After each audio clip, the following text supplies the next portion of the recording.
question about your thesis then, that all suffering is stupid. Stupid. Yes. In the Buddha's explanation of the First Noble Truth, when he talks about dukkha, he describes a range of things that are classified as dukkha. And a grouping is birth, old age, sickness and death. This is also dukkha. So are these things stupid? Not getting what one wants is dukkha. Mm-hmm. And that's a very common thing. Mm-hmm. We're not getting what we want, Buddha said, was dukkha. Mm-hmm. And being with those who we don't want to be. We don't want to be, yeah, true. And those people who don't want to be, actually, there's plenty of them come here, and they say so. People that have a lot of problems, actually they're good teachers, but you can only take so much. I mean, you've got to be realistic. Yeah. You know, you can't save the whole world.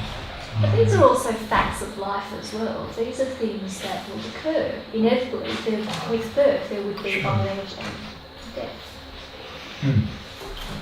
Surely.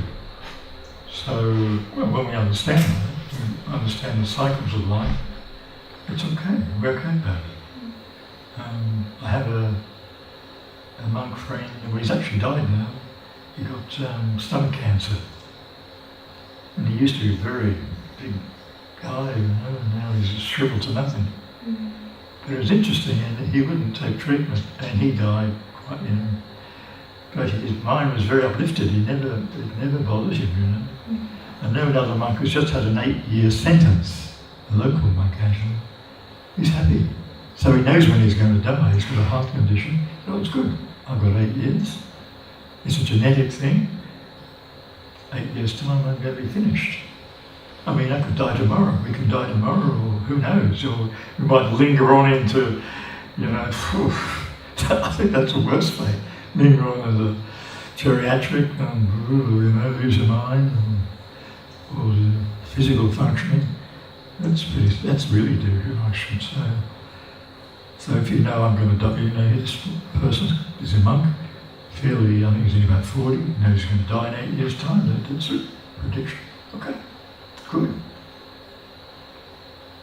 And that's quite a rare thing to know exactly when you're going to die, pretty much, and be okay about it. We've only got we think we're going to live forever, isn't it? There's a sense we're going to always be in here. But it's actually very short, really. You know, we're not going to last that long. And youth is not going to last either, you know. We live in a youth culture, you know.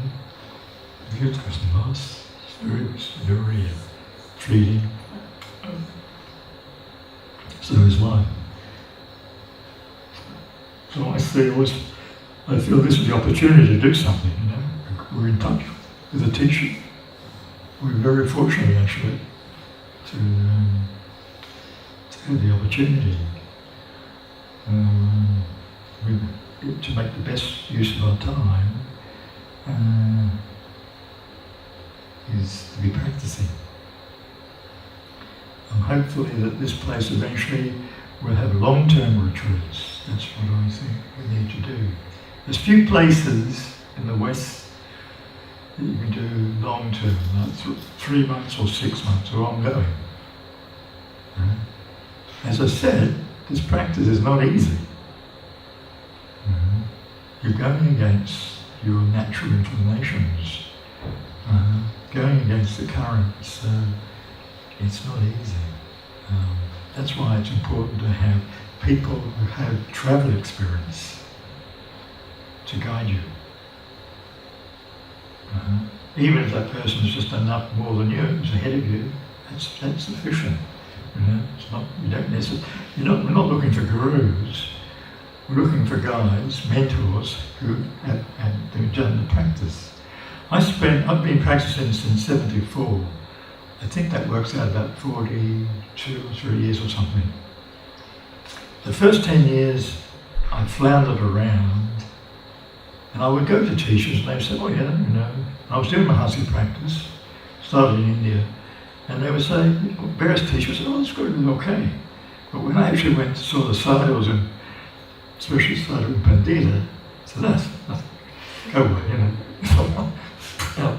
So while he was very, I think he was more of a, you know, way of, it was a bit of a play, you know, how he taught. He would just throw people out. And they weren't really serious. He wanted to test you and push you so that you actually made a connection with the practice. So I was always very appreciative of him with his more robust sort of teachings. And I think you need that sometimes, you know, to wake up.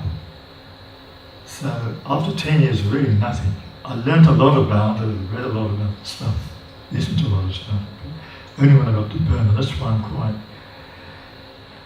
strong about that Burmese connection as far as teachers goes.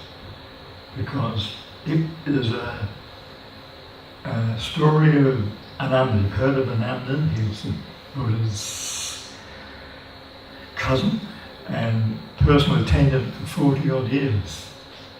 So, and the teaching came from an oral tradition. Everything the Buddha was said was memorized by the monks. And the chanting was not about blessings or magic, it was about simply reciting what the Buddha said. And Ananda had hugely, as they had at that time, and still some people in Burma have it, incredible retentive memory, and he had memorized all the teachings. Everything we know what the Buddha said as reportage in the suttas comes from Ananda. Evam me suttam. Right? I heard it this way. Right? So Ananda, if the Buddha was indisposed, Ananda would get up there and give a discourse, right? So he had all the knowledge about it, right? Very learned, certainly. One day he said, seemed somewhat casually to the Buddha, now I've been with you so many years, I know all the teachings, heard all the instructions, I can do it by myself. And the Buddha said, not, and this person, this Ananda, is what we call a sotapanna, a stream entry. So he got the first stage. He made the breakthrough, if you like. So he said, oh no, I can do it now, I'm fine now. The Buddha said, not so Ananda, unless you have a guide, a mentor, a kalyana mitta, it's not possible. So that's what the Buddha's pointing in us. You must have a teacher, a guide, a mentor.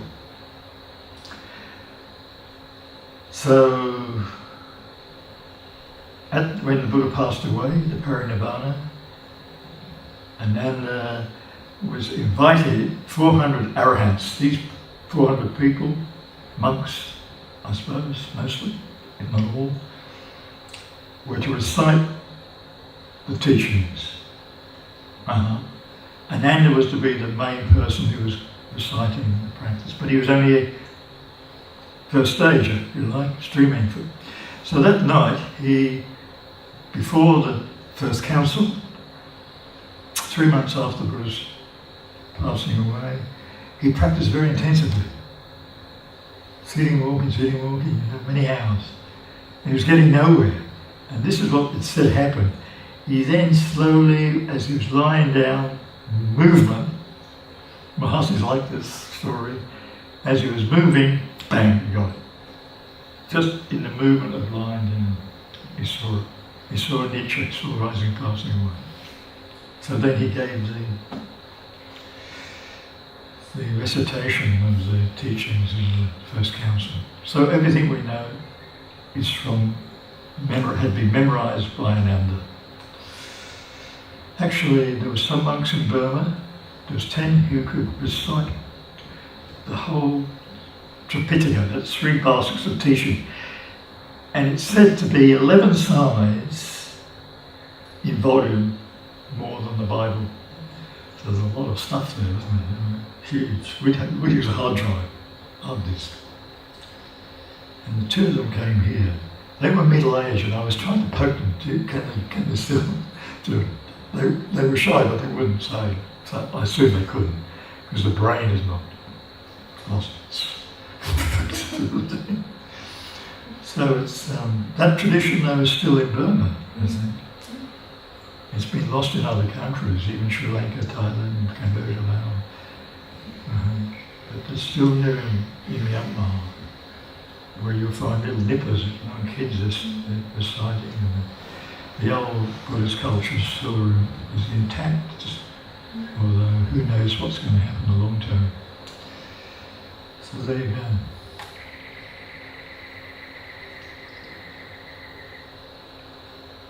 What was your question? You never have to answer questions, you just ramble on.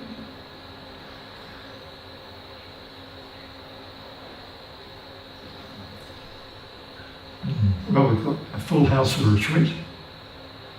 I'll do my best to entertain people, but also I've got a big stick. Silence. Boom.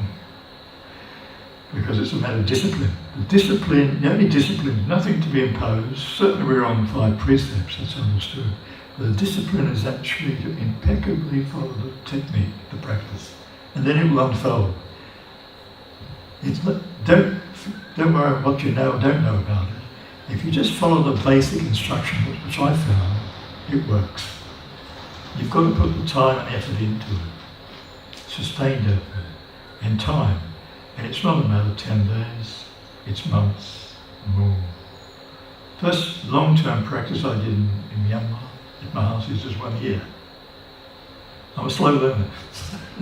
So just trudging day after day, it's a bit of a roller coaster, up and down you go.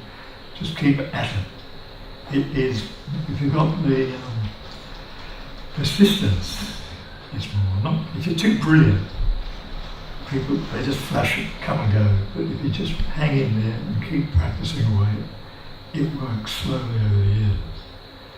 But it will accelerate if you've got a good teacher who's going to work with you. That's what we do in this practice. If you work in tandem with a student,